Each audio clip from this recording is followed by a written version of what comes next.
My inattentive father and malicious stepmother attempted to evict me from my own home to hand it over to my entitled, pregnant stepsister, just because her boyfriend abandoned her and she has nothing. I, M34, have a stingy, egotistical, and frequently absent father, M62, who recently discovered how much I earn. To my astonishment, he's now determined to push me out of my own house, all under the guise of family duty. Ash, F29, my stepsister and daddy's little treasure who supposedly does no wrong, has miraculously ended up pregnant. Unsurprisingly, with her incredibly independent career goals of being an escort and an OnlyFans model, she's struggling to secure a place to live. Now, dear old dad wants to fix everything, and I'm apparently the solution. Unfortunately, that means sacrificing my home and my hard-earned money for a woman who made a series of terrible life choices. Ironically, I'm the son my father repeatedly refused to acknowledge as his responsibility. But ever since he discovered my new house, job, and unexpectedly high income, he's suddenly eager to remind me that we share the same bloodline. While I have no interest in his newfound enthusiasm for family bonding, he's also attempting to forge stronger ties between me and his wife's daughter. Technically, Ash is my father's child too, but I was discarded far too early in life to develop any kind of connection with her mother. And honestly, I'm glad, because I'd just be setting myself up for disappointment. Before anyone starts, let me clarify. I'm just here to vent. I have thoughts, opinions, and emotions that I need to express. You may not agree with them, and that's fine. But I'm saying them anyway, because frankly, I have no one else to talk to. So, let me introduce Ash, short for Ashlyn, my half-sister. She's about 5 years younger than me, and according to our delusional father, she's making him proud. The irony? She's out there doing nothing except working as an escort, hopping from one partner to another, and struggling with a failed OnlyFans career. Yet, my father still calls her his pride and joy. Yes, you read that correctly. I'm guessing he's blissfully unaware of the full story. But who's going to enlighten him? Now, I'm not particularly conservative, but I do have my morals and priorities. I date when I find time, aiming to get to know women properly. Sometimes there's a spark, but other factors like distance or scheduling conflicts get in the way. Other times there's just no connection at all. I avoid meaningless encounters because I believe in waiting for the right person. I don't understand why some men flaunt their high body counts as if it's an achievement. It disgusts me. Unfortunately, my stepsister holds the opposite view. She has likely lost count of her partners, and now she works as an escort. While that alone unsettles me, it's the inherent danger that bothers me even more. Some men have sinister intentions when hiring escorts, and I can't fathom how she thinks it's a sustainable way to live. On top of that, she uploads explicit content online, trying to monetize it, though without much success, probably because she doesn't understand how to generate traffic. How do I know all this? Here's an embarrassing story. A friend once told me that Ash texted him after they met for drinks, propositioning him for fun. I was already furious upon hearing this, until he clarified that he had no idea she was my stepsister at the time. Whether he was being truthful or not, I don't know. But he showed me the link to her page, and there was no denying it. She's constantly broke, always begging our father for money, so it's clear her endeavors aren't working out. I never confronted her about it directly, nor did I tell my father. Another time, I saw her sneaking into an old man's car. He gave her flowers before they drove off. She used to climb back into the house through the window at odd hours.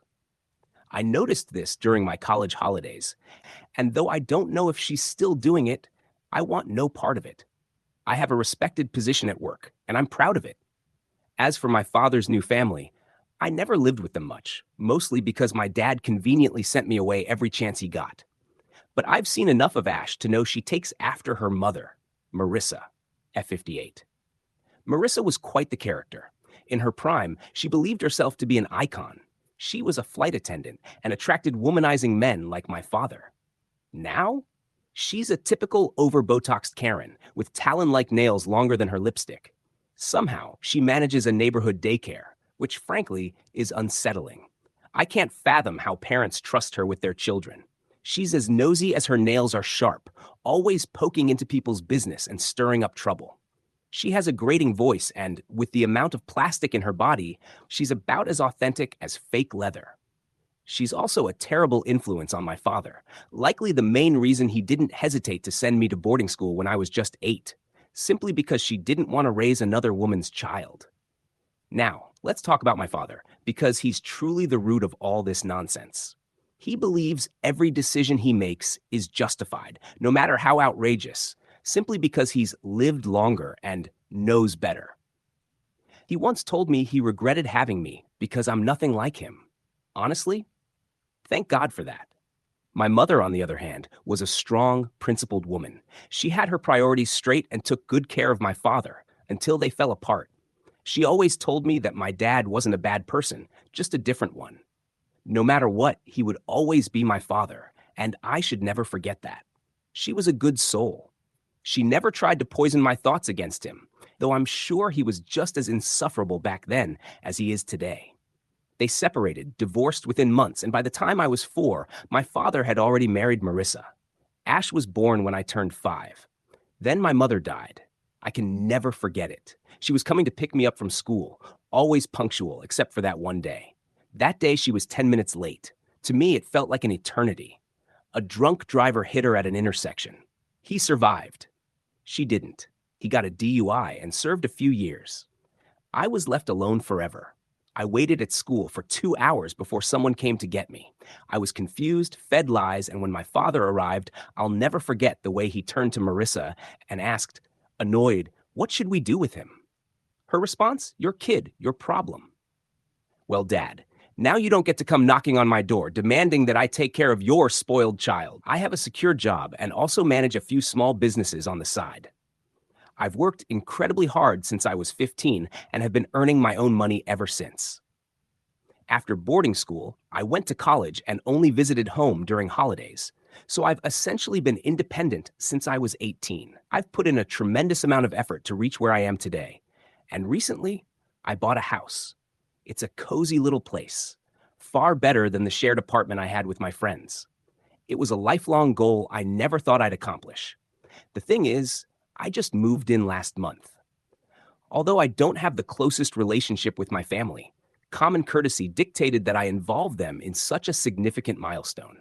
So, I invited them to my housewarming party. My dad's reaction was disheartening to witness. He looked jealous, honestly, even a bit irritated. He started asking about the furniture, the architect, and the interior designer. I gave him what I thought was a reasonable amount of information, but he responded with passive-aggressive remarks like, "I wouldn't know. You never bothered to tell me."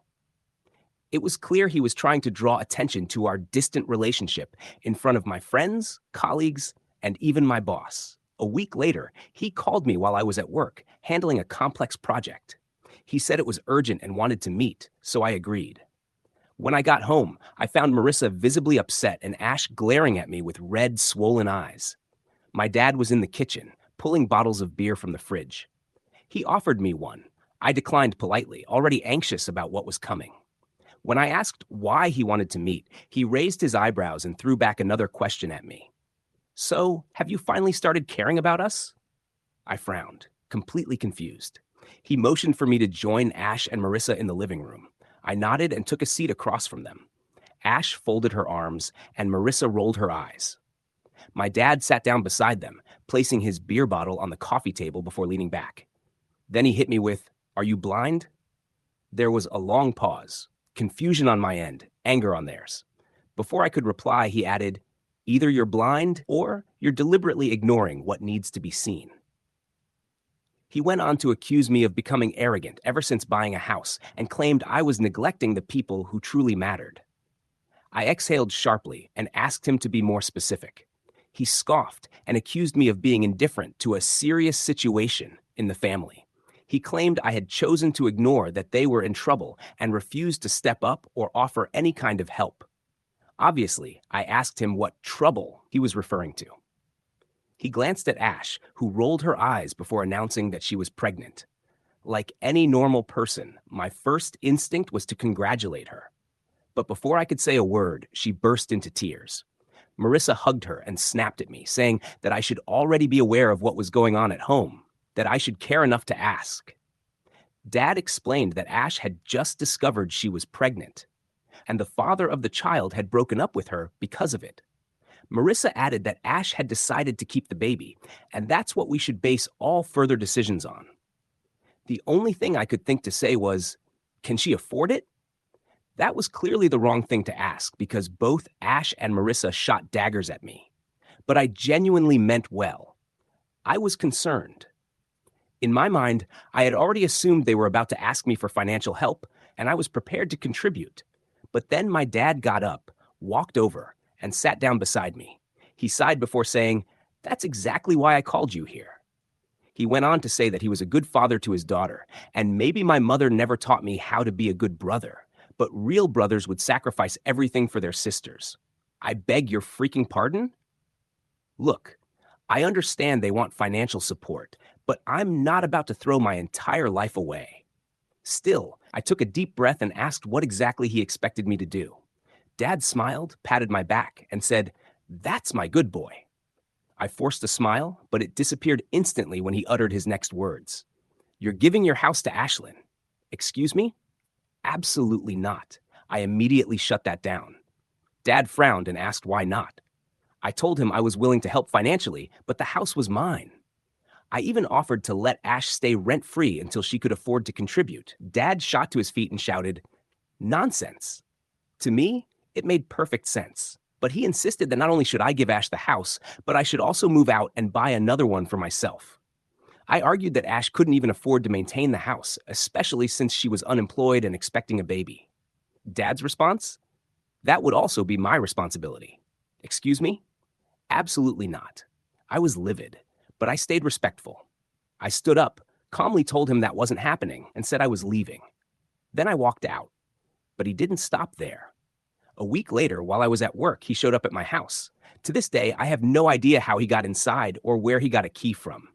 But when I arrived home, I saw movers carrying boxes out of my house, boxes full of my belongings. Panicked, I rushed over and demanded to know what was going on. The movers told me the homeowner had ordered them to remove the stuff. Excuse me? I am the homeowner. I told them to put everything back inside and leave immediately. My patience snapped. This was the last thing I expected to come home to. When I got inside, I found Dad and Ash standing there, still demanding I do what a brother should do. I told them to leave. They refused. So I told them I'd call the police. That's when they finally stormed out, hurling insults and curses at me on the way. Now, I know this was a lot to read, but trust me, experiencing it firsthand was so much worse. A week has passed, and a small part of me feels guilty, which is why I'm posting this here. Was I wrong? I feel like they depend on me, and I shouldn't just cut them off like this. But at the same time, I have boundaries when it comes to what I'm comfortable doing for them. It frustrates me how detached and indifferent they were toward me as I was growing up, yet now they expect me to sacrifice everything for them. A bit much, don't you think? Let me know. I can't even talk to my friends about this. You all are the only ones I have right now. Update. Hey everyone, hope you're all doing well. It's been a week since I last posted, and honestly, I didn't anticipate the response it received. I read through the comments as they came in, and some really made me question a lot. Eventually, I decided not to completely sever ties with my family. This decision came after I got a call from Ash. She told me she wanted to meet up, and I agreed. She asked if we could meet at my place since she had a few things to tell me, but I was still reeling from the last scene, so I insisted we meet elsewhere. We ended up at a coffee shop. At first, she seemed unusually nervous. Normally, she's pretty cocky and blunt, but this time, she wasn't herself. We sat in a quiet corner, and she told me she had recently gone through a breakup. I replied that I had a hunch, considering Dad had mentioned that the guy who got her pregnant had abandoned her. She shook her head and said, "That's just what Dad thinks." I asked what had really happened, and she explained that while Dad assumed her boyfriend left because he had commitment issues, the truth was that she was the one struggling with commitment. Shocking, right? She admitted that she genuinely cared about this guy, but just a few days before she broke the pregnancy news to him, he discovered some things about her. When they met up, he was ready to confront her about them, but before he could say anything, she spoke first. which only made him angrier. In that moment, he lost it and punched a hole in the wall. She said he terrified her. Then he told her they were done and walked away without letting her explain. Since then, she's been trying to reach him nonstop, but he won't answer. The only message he sent her was that she needed to get rid of the baby, and only then would he consider speaking to her. That was his condition. Now, I know Ash isn't exactly innocent, but this guy? I don't like him at all. I asked her what exactly he had found out, and she hesitated before saying it would be awkward to tell her own brother. I figured she was referring to her activities on certain platforms and her involvement in escorting, so I just shrugged and told her she didn't have to share if she wasn't comfortable. Before I could ask why she had wanted to meet, she took a deep breath and exhaled slowly. Then she admitted that she had been involved in some shady things. I wasn't sure I wanted to hear confirmation of my suspicions, but I listened anyway. She told me that she had always wanted to be a painter, an artist. But Marissa convinced her it wouldn't give her a stable life or financial security. Instead, she told Ash that the best thing she could do was find herself a man as soon as possible. Soon enough, Ash started attracting the attention of older men, which initially made her uncomfortable. But when she mentioned it to Marissa, she was told it was actually a good thing, because older men knew how to handle their money and were the ones with real financial stability. At just 19, Ash was told that college wouldn't provide her with a comfortable future. But her youth was valuable, and plenty of people would be willing to pay for it. She decided she wanted to pursue modeling. She went to countless agencies, but no one seemed interested. Then she met a man in his 40s who claimed he could get her a job. He started taking her to exclusive parties, buying her expensive clothes and jewelry for events. At first, she was happy, until she found out what her first gig actually entailed. She was expected to sell her time to a man in exchange for a modeling opportunity. She thought it would just be dinner, but it turned into an entire night, and she went through with it. She did land a small modeling job for a lesser-known brand, but that was the extent of it. More men used her, each time with the promise of helping her career, only for her to be told she wasn't selected. Eventually, she realized the man who had been investing in her was actually profiting off her, essentially selling her. She was too afraid to confront him, fearing he might have her harmed, so she told him she no longer wanted to pursue modeling and was fine with regular minimum wage jobs. Luckily, he let her go without a problem. She then started working as a waitress in bars, which was tough, but at least it was honest work. However, Marissa constantly belittled her for it, telling her that women were meant to be admired, to be taken care of, not to struggle in low-paying jobs. Eventually, Ash started going out with men just for dinner, charging them for her time. She said there were plenty of lonely men who simply wanted company. But even that led to problems. Stalkers, obsessive men who felt entitled to more than what they paid for. She realized that forming emotional connections with these men was more trouble than it was worth. So she transitioned to escorting, which was simpler in her mind. It worked for a while, but then a friend introduced her to online platforms where she could monetize content instead. She tried, but she wasn't great at managing cameras, editing, or socializing enough to maintain an audience. It required more effort than she expected, and it didn't work out. Then she met her boyfriend, a former coworker from her time as a barista. They reconnected, and she really liked him, but he was overly clingy and possessive. To be fair, he had every reason to be suspicious. She was still involved in escorting and online work without his knowledge. Eventually, she quit both and let him take care of her with what little he earned. She was okay with it, but Marissa wasn't. Then she got pregnant, and her boyfriend found out everything. She admitted that there were multiple men who could potentially be the father. They all send her money to support the baby and her expenses. One of them even proposed, but she knows they're all contributing because each one believes he's the only possibility, which is ironic, considering they all knew she was an escort. She told me she decided to confess everything to me because she couldn't tell Dad. He still thinks she's just been doing minor modeling jobs and that she had one serious boyfriend who abandoned her. Marissa, on the other hand, knows most of the truth, and keeps pushing Ash to marry the guy who proposed, letting him believe he's the father. But Ash doesn't know what to tell Dad, and she doesn't want to marry the guy either. She finds him strange, older, and doesn't want to build her life on a lie. I inquired about what she needed help with, and she mentioned that some financial support would be appreciated. She also suggested that I reconcile with Dad, saying I should agree to what he's asking and then temporarily leave. After some time, I could return when things cool down. I didn't think that was a reasonable solution, so I politely declined her suggestion. I offered to contribute some money, but I wasn't comfortable leaving my own home. She then accused me of being selfish, claiming that she had exposed her entire life to me, and I didn't show any decency in offering help. She added that Dad was right about me and that I deserved to be sent to an orphanage instead of being taken in when I needed a place to stay. She got up angrily and stormed off. I don't believe my reaction was over the top, but was I really being selfish? What do you think of her perspective? Does it justify her requests? Should I trust her? I feel like she might be telling the truth, but does that mean I should do what she's asking? Let me know your thoughts. A week has passed, and I thought I'd update you on what's been happening. After meeting Ash, I received a call from Dad asking to meet me at a bar to resolve some things. Curious, I agreed and went to meet him. We sat at the bar, and he told me that he was aware of my income.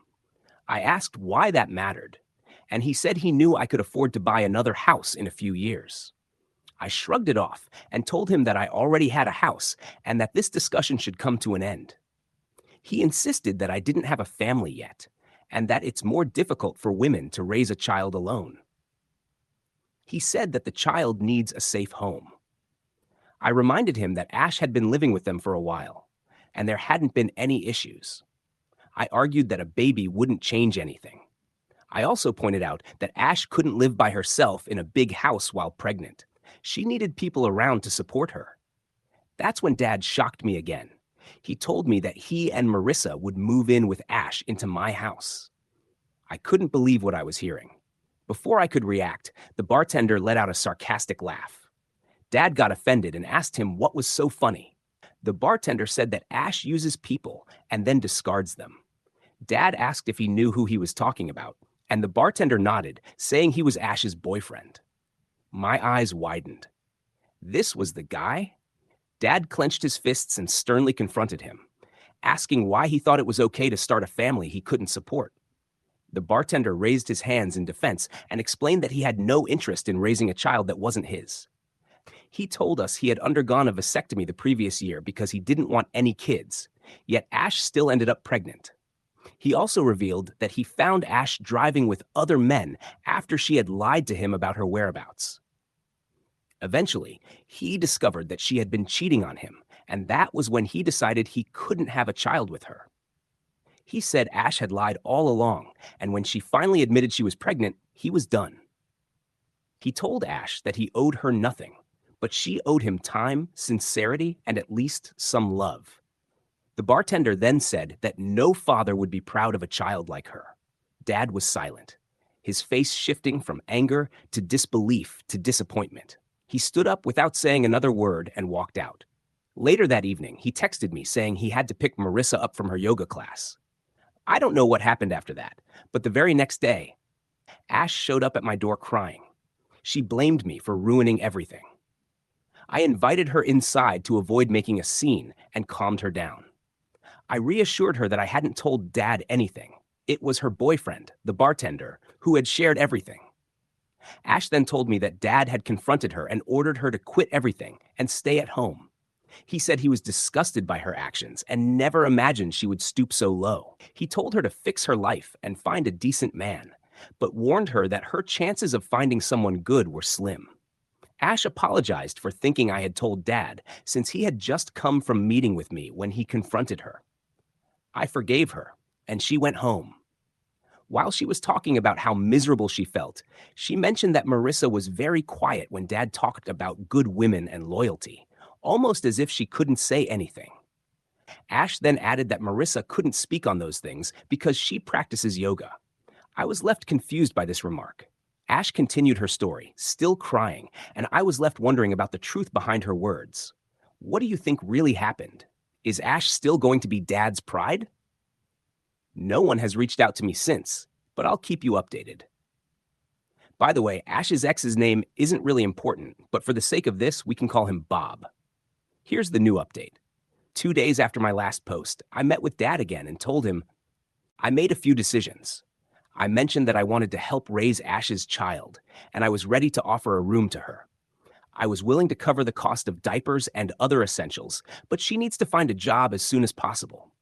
Dad told me that there wouldn't be anyone else taking care of the baby, so Elle recommended she try freelancing or work from home. Dad wasn't his usual harsh self this time. He paused, sighed, and then sat down on the couch. He said he thought I hated him. He was right, but I asked him why he felt that way. He explained it was because Mom also despised him. I quickly reassured him that she never said that and always told me Dad loved me and cared for me. I told him the only reason I felt let down was that my perception of him had been completely wrong. Mom had always told me how much he cared, but what I experienced from Dad was complete neglect and indifference. He rubbed his eyes and admitted he despised himself for many things. He mentioned that he liked Mom, but they hadn't known each other long enough to truly understand if they were a match. He sighed again and said he got her pregnant, and that's why he had to marry her. She was a good wife to him, but he never felt the spark between them. Then he met Marissa. When he said that, I felt an unsettling sensation inside me. I froze. I didn't know any of this. Dad explained that Marissa ignited something in him he didn't know he had. He was so happy with her, and before he could fully understand what was right and wrong, he got Marissa pregnant too. He told her it was a mistake, but it was too late. She was already expecting. He asked her to wait so he could tell Mom first, but Marissa, feeling insecure, came to our house and told Mom everything.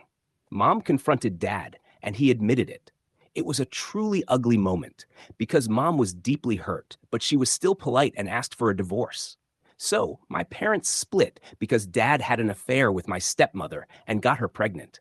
I honestly don't know how much worse this man could be. Dad paused again and looked at me. He said he spent a good year with Marissa after Mom died and then had to bring me home. Marissa hated everything about it. She was once again insecure that Dad might prioritize me over their child because of guilt. So he sent me to boarding school. 3 years later, I never had to stay home long enough to make Marissa uncomfortable. Love makes you do stupid things, he said. I wanted to punch him in the face, but I held back. I turned around and saw Marissa standing in the doorway, a water bottle in hand. She said she was leaving for yoga class, put her bottle down on the table, and walked into the kitchen. Before I could process anything, she was back and walked out the door. I was numb, so I followed her. I picked up her water bottle to return it, but when I got outside, she was already in her car and driving off. I needed to clear my head, so I silently got in my car and followed her. She parked outside a yoga studio, got out, looked around, and then walked into an alley. She glanced around again and got into another car. She hugged and kissed the driver, and they drove off. I was in shock. I clenched my jaw, parked my car, and went inside the studio. I asked them about Marissa's check-in, but they refused to give me any information. I told them I was worried and insisted that they tell me if she was there. They told me they didn't have any clients by that name. I got back in my car and waited. I don't know what came over me, but when that other car rolled in, I started recording a video. A man got out, opened the door for Marissa, hugged her, kissed her, and then slapped her butt as she cheerfully walked to the parking lot. So much for yoga, Marissa. Before she could get to her car, I left. So, my dad cheated on my mom, and now he's being cheated on. Karma. Dad called me a few times, but I didn't answer. I'm just going to see what happens. All I want now is to confront Marissa about it. Should I update? Hey everyone, this will probably be my last update. I know it's a week late, and you probably expected it sooner, but a lot has happened. First, I finally gathered the courage to confront Marissa. I went over when Dad wasn't home and Ash was asleep. I asked her if she had yoga class that day, and she said she had it every day, even on Sundays. She was in the kitchen cooking pasta. I asked her who her yoga instructor was, and she gave me a random name. I asked if it was a guy, and she laughed, saying, "Why would I take a boy?" I told her it was funny because the studio she went to didn't have any female instructors. She said I was mistaken, but her voice was shaky, and she stopped stirring the pasta sauce. I told her I joined the club yesterday, and they told me there was no female instructor. She asked how I knew where her club was, and I told her I had followed her the last time I saw her. She dropped a spoon, and I picked it up. She turned around and asked, "What are you getting at?" I told her what I saw. She denied it, of course, but I said I saw it with my own eyes. She shrugged and told me Dad would never believe me. I pulled out my phone, played the video, and told her Dad would believe his own eyes. She stood there, shocked and speechless for a minute. Then her expression relaxed and she continued cooking. She said it didn't matter anymore because she was already planning on divorcing him. My eyes widened. This woman was despicable. Granted, Dad deserved everything. But still, she's a snake. She told me her lover was the guy she meets at the club, and they've been seeing each other for 3 years. They rekindled their romance when it was safe. She said they'd fallen in love a long time ago, but at the time, he was married to another woman whose father had hired him at his company. There was a lot at stake, but Marissa and her lover decided he would stay married, settle his finances, and then divorce his wife to be with her. But Marissa got pregnant, and that's when she became desperate to secure a man's support, as women should. That's when she decided to keep Dad around. They were on and off for a while, but then Marissa met her lover and got pregnant. She chose Dad and told him he had to act. She said he got cold feet, so she took matters into her own hands and talked to Mom. Now her lover is a widower and owns a company, so she's good to go. She said, "Women have to do what they can." She turned around with a smile, but it froze when she looked over my shoulder. Her smile vanished as she saw Dad standing in the doorway, fists clenched, eyes red and shaking. Dad woke Ash up and brought her to the kitchen, asking her who her father was. She looked at Marissa, shook her head, and said she didn't care about blood because she always knew Dad to be her father. Dad ran his fingers through his hair and paced back and forth. Over the next 2 days, Marissa and Ash were told to leave his house. The divorce is in progress, and Ash and Marissa are staying at a shelter. Dad has asked me to find him a therapist and apologized many times. I forgive him each time. As for Marissa, her lover refused to take her in.